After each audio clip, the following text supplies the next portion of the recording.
Hello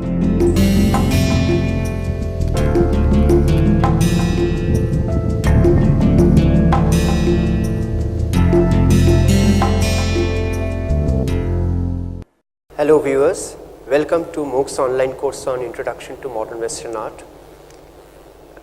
fifth module, first week, and this last module of the first week is also about the beginnings of modern art, and today we will be looking at two very significant art movements which took place in late 19th century and a little bit of early 20th century as well, called Impressionism and Post-Impressionism.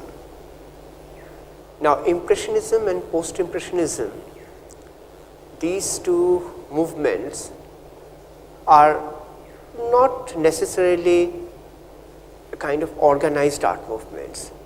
They simply happened in response to certain situations that developed in the Western world, particularly in Europe, during the mid 19th century and late 19th century, particularly after Romanticism and Realism art movements. Now, before we move on to discuss Impressionism and Post-Impressionism, let us take note of something very briefly, that is the advent of photography. By 1840, around that time, camera was invented and photography gradually and rather very fast developed as a new medium of replicating the reality visually, and it became a very powerful tool. So photography appeared to be not just a new way of making images, but it taught us a new way of seeing images, looking at the visual experiences around. Let us look at a few photographic examples from mid 19th century onwards. For example, this one by a very, very famous photographer called Felix Nather, who took this photograph in 1865, as early as that.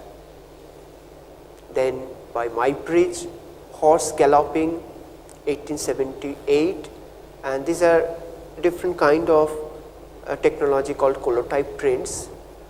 And what photography did, as far as painters were concerned, it showed the painters that how a camera could actually capture the details of a movement, for example, which our naked eye tends to miss out on. It's difficult to notice each and every detail of a moving object, whereas camera can do that. So, not that photography was posing a stiff competition for the painters, but because of this wonderful visual developments and technological developments happening in the field of photography, the art, the visual art, the art of painting and sculpture certainly got a signal.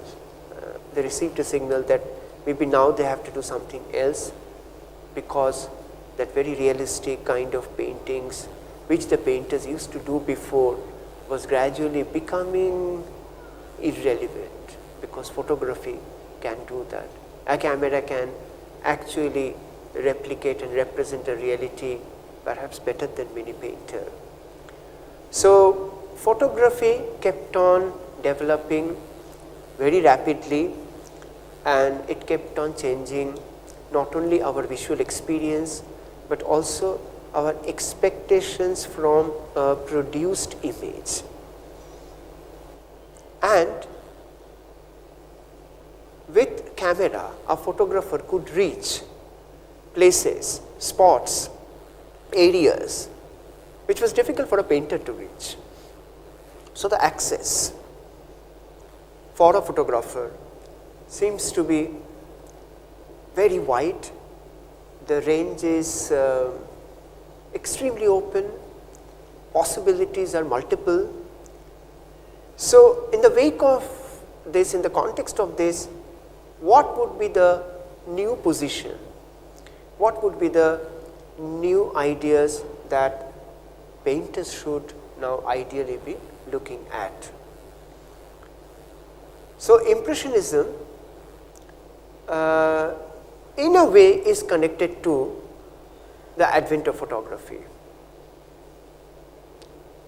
because photography changed painting immensely. This is also true. When artists like Monet discovered how photography worked, the capturing of individual grains of light, Monet and other artists, they also began to change the concept they had of art and painting. Trying to capture things realistically via painting was pointless, since a camera could do that. So, Impressionist painters rebelled against hard lines of neoclassicism. There are no hard lines in nature. This is what the painters, the Impressionist painters noticed, and thanks to photography, they noticed that lines do not exist in nature. Concern of the painter should be more with light and color, because light was more or less taken for granted, or light was used as a tool to create the chiaroscuro, light and shade. But the fact that light can actually create the form, the fact that light can be considered as a component for form, was something new in the history of painting, and Impressionists were trying to do that precisely. Because the painters and Impressionist painters felt that objects are not so much things in themselves as they are agents for the absorption of color and light. Probably they took this idea from the latest developments in the optical science. So, shadows are not black or gray, but tend to take on a color complementary to that object. They tried to brighten up paintings by using primary colors to increasingly convey the illusion of sunlight through a prism. So, as a result, the color palette and particularly the ranges of tones and colors in Impressionist paintings became quite prismatic in a sense, and the very notion of color, the very reason for the existence of color in a painting also changed a great deal. And along with that, of course, subject matter, which had been undergoing some changes right from the Romanticism period. Now, Claude Monet's this particular painting called Impression Sunrise, painted in 1872, is considered to be the first Impressionist painting ever painted. Though Claude Monet himself didn't realize that he was creating history, but he did realize that his painting, when he first put it on display, not many people could actually accept this painting. This painting received severe criticism, very harsh criticism, and many art critics, in fact, criticized this painting by saying that this painting is a sketchy painting, this painting is an incomplete painting, this painting doesn't have the clarity of lines or forms, this is a careless painting. And they further said that painting is such a grand activity, you can't do a painting simply based on ephemeral, a very momentary inspiration or impression. It has to have a grand content, which this particular painting was apparently missing, according to the art critics. Interestingly, later on, when Claude Monet's painting, this particular and other paintings, and paintings done by other painters who also followed a similar idea of painting, got accepted in the history, their entire movement, or the title, the name of the movement was derived from the title of this painting, and hence the movement came to be known as Impressionism movement. Look at this painting by Claude Monet. Once again, a similar approach, a similar concern can be observed in this painting as well, where Monet is not at all bothered with the details or the clarity of the details, but he is more bothered and concerned and more interested to deal with the role that light and shade and light and darkness and its tonalities play in constituting an image, a visual image. And as a result, somebody like Claude Monet would be almost like a study that artists are usually expected to go out and study, maybe an architecture or figures or landscape or an object. So similarly, Monet used to go outdoor, and he is to study the same object. In this case, for example, this particular cathedral called Rouen Cathedral, again and again, in order to capture the essence of this particular architecture, not the static essence, but the changing essence. In fact, what he shows in his several studies of this painting, of the same architecture, is how the appearance, the look, the impression of a solid architecture like this one, like Rouen Cathedral, keeps on changing as the direction of the light changes, as the quality of the light changes, as the color of the light changes, the object, and in this case the architecture also changes. Now this was certainly something new, a very, very new proposition, because until Impressionism, painters took light or the relationship between light and object for granted. Light might be changing, the direction of light also changes, but apart from a slight tonal change, the general impression of the object, architecture or figure has always remained more or less static and same. Now this is going to change once and for all once the Impressionist movements gears up, and other painters, not only Monet, but Monet, Manet, then Pissarro, Sisley, they will all be more or less following, and they will be studying how the quality, the character of the object changes along with the change in the light, because their premise was light is something that is not constant. This is a very important premise based on which the entire movement called Impressionism developed. Light is something that is not constant. Light is something that is constantly changing, shifting, not only in terms of direction but also in terms of the quality of light. A. B. According to Impressionist artists, not only that light changes and hence the color and tone of the object on which the light is falling is changing, but even the color of the shadow keeps changing. So until Impressionist paintings, color of the shadow was thought to be something that is fixed, little brownish, dark, grayish, but in Impressionist paintings you can see that the cast shadows, shadows on the ground, they also assume different colors depending on the surrounding colors or colors of the surrounding objects. So the fact that life, the visual reality around, is something that is not static, is something that is not fixed, is something that keeps shifting and changing all the time. And then how do you capture this changing and shifting character in a painting which is also fixed within a given frame? Impressionist painters have always tried to solve this paradox by inventing new methods of painting and also innovating new ideas of painting. So it is not only in landscape paintings, you can see a similar phenomenon happening also in paintings like this by Renoir, where the subject matter is the celebration or maybe a party mood of a middle class society.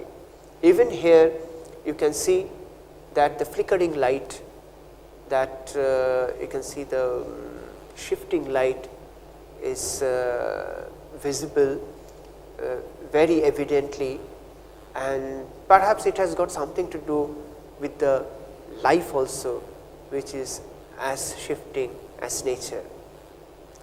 Edgar Degas, now he is also looking at the possibilities of capturing a movement that itself is not static, and hence he selects ballet rehearsals, he selects different postures of dancers and ballet dancers as his subject matters.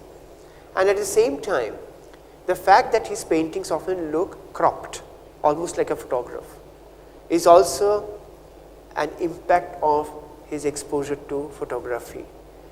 Otherwise, Degas' paintings would have looked very truncated, very incomplete. But in the light of the new visual and aesthetic ideas, Degas' paintings do not look truncated. But from the point of view of a classical painting, Degas' paintings would look incomplete, truncated, and even the composition would have looked disbalanced. So, people like Degas, Monet, Manet, not only that they are inventing new methods of dealing with the shifting character of light, but they are also looking for new subject matters and new compositions. Composition becomes immensely important for the Impressionist painters. Now, Post-Impressionism is in a sense a continuation of Impressionism, but at the same time it is also slightly different from Impressionism. How? For example, in Post-Impressionism you find a collection of artists with very diverse individual styles influenced by the Impressionists. So, it is here that Post-Impressionism is a continuation of Impressionism, but it seems that Post-Impressionism was also a reaction to the limited Impressionist view that paintings should be all about light. Post-Impressionists wanted to do something more. Post-Impressionists continued using vivid colors, no doubt about that. They continued applying thick layers of paint and pigments with distinctive brush strokes and real life subject matters, but they were more inclined to emphasize geometric forms like Paul Cézanne, to distort form to expressive effect like Van Gogh, and to use unnatural or arbitrary color like Paul Gauguin. So, this is how many Post-Impressionist paintings look like. For example, if you look at this painting by Cézanne, Mount Saint Victoire, you can see that how the landscape has been painted not simply as a view, but as a pretext to deal with the relationship between line, light, form, space, and also a vision, a very personal individual vision of Cézanne towards this phenomenon called landscape. Paul Gauguin, look at this painting by Paul Gauguin. Here he is obviously referring to some kind of mythical subject matter, but the sense of color that he is applying to his painting is absolutely unconventional, non-academic, and in that sense arbitrary, very, very arbitrary.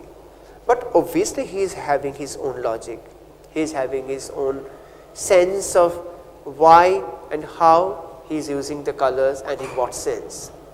Then of course you have one of the most famous painters of all times, Vincent van Gogh.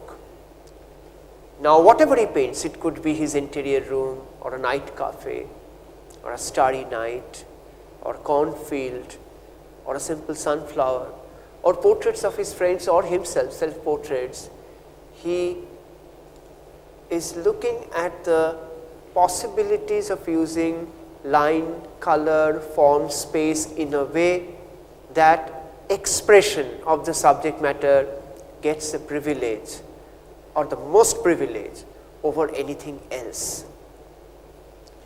And it is also true that in many of his paintings, Van Gogh is not really bothered with perspective or the correct anatomical features and all that. He is bothered with expression. He is also following his intuitive sense of color, space and form, like the way Romantic painters also did. In post-impressionist period, we also have this very interesting artist called Toulouse-Lautrec, and his subject matters are mostly about people whom he used to observe in opera, in theatre houses, in bars and in brothels. Lautrec had hardly done any landscape, but the way he painted the people, his subjects, and the way he empathized with them with very sketchy, drawing-based kind of idiom is amazing, because the very notion of oil painting was different at that point of time. Equally exceptional was Georges Seurat, another French painter who belonged to their entire movement. If we combine both the movements, Impressionism and Post-Impressionism, there we will find many painters like Degas, Seurat, who were part of both these movements, both these phases. Seurat was one of them. Now, Seurat went on to develop a particular technique of painting called pointillism. If you have a close-up look at his painting, you will find that his forms, whether it is a figure or tree or dogs or water or foliage, anything, they do not have a solid entity. All his forms are made up of small, tiny dots or points. He developed pointillism because this is what he wanted his paintings to perform the task of breaking down forms into small, little, tiny, light particles. Possibly, Seurat was greatly inspired by the developments of optical science at that point of time. But to apply that knowledge to a creative work like a painting was a big challenge. Of course, after Seurat, there were a few painters who followed this method, and that is how this kind of painting got this name called pointillism. But pointillism itself was not an art movement. Pointillism was a technical method, but at least when Seurat was following this technical method, he was able to arrive at a wonderful visual result. Maybe his figures often look very steady, stiff, almost like they are not able to move. They are fixed in specific position and points, yet his figures, his land, his sky, his light, they all have a tremendous vibrant quality. And this quality connects Seurat's paintings to both Impressionism and Post-Impressionism in a very meaningful way. Now, each painter in this movement pursued unique personal subject matter, and while sharing stylistic goals with the other post-impressionist painters, they all had a personal form of expression, which is quite evident when you go through the paintings by Cézanne, Gauguin, Seurat, Lautrec, Van Gogh and all. For example, Cézanne abandoned the Impressionists' virtuoso depiction of evanescent light effects in order to pursue his preoccupation with the underlying structures of natural forms and the problem of unifying surface patterns with spatial depth. Both Gauguin and Van Gogh rejected the indifferent objectivity of Impressionism in favor of a more personal spiritual expression. Seurat and his followers concerned themselves with pointillism, the systematic use of tiny dots of color. So, the diversity that is evident in post-impressionist period is quite interesting. At the same time, all these painters, and along with their previous masters who belong to Impressionist period or Impressionist movement, they signaled absolutely a clear deviation from anything or everything that was traditional. And that was one of the reasons why many of their paintings, like Van Gogh's paintings, Monet's earlier paintings,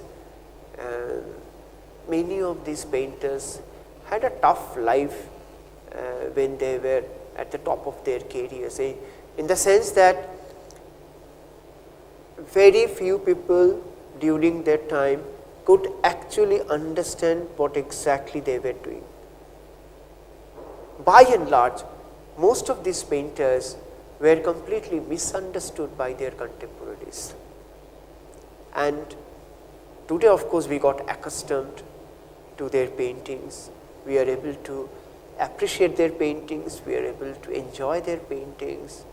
But just imagine how these paintings must have appeared to the eyes of art critics and art lovers and art viewers who were familiar with and more habituated with a certain kind of art tradition against which Impressionist and post-impressionist paintings obviously looked incomplete, sketchy, careless, and also meaningless to many people, because they failed, Impressionist and post-impressionist paintings failed to satisfy the norms of the traditional Western art. Yet these painters like Van Gogh, Gauguin, Cézanne, Lautrec, they were undaunted. They went ahead with their ideas because they were convinced with what they were doing. And as a result, today we should feel grateful to these artists and to these movements, because it is because of them that modern art has reached where it has reached today. They paved the way, they liberated the history of modern art from the shackles of the norms of the traditional art. And that is why today in Van Gogh's paintings we do not have, for example, any problem to appreciate the swirling sky, very agitated brushwork, extremely imaginative color palette, but definitely it must have looked very odd and unacceptable to the people who were more familiar and more comfortable with the traditional art. This is by Lautrec. A painting like this, without any grand subject matter, even in terms of composition, it must have looked tilted or disbalanced. But today, we know how to admire these paintings. Or for that matter, a still life by Cézanne, where there is a sense that the fruits are about to fall off from the fruit bowl. Perspective is not steady at all. There is a sense of tilt, sense of topple, but yet there is this very strong, substantial feel about every object and the entire composition, which makes Cézanne's paintings so admirable. In fact, Paul Cézanne has been considered by many art historians as the true beginner of modern art. Why? Apart from various reasons, the fact that somebody like Pablo Picasso, one of the greatest icons of modern Western art would be inspired by César's paintings, and very soon in early 20th century Picasso would be introducing a very radical art movement called Cubism. In fact, this incident makes César the true beginner of modern art. So, we have been looking at the several beginnings of modern art, and from the next week we will be looking at all the major early movements of modern art which took place from early 20th century. Thank you.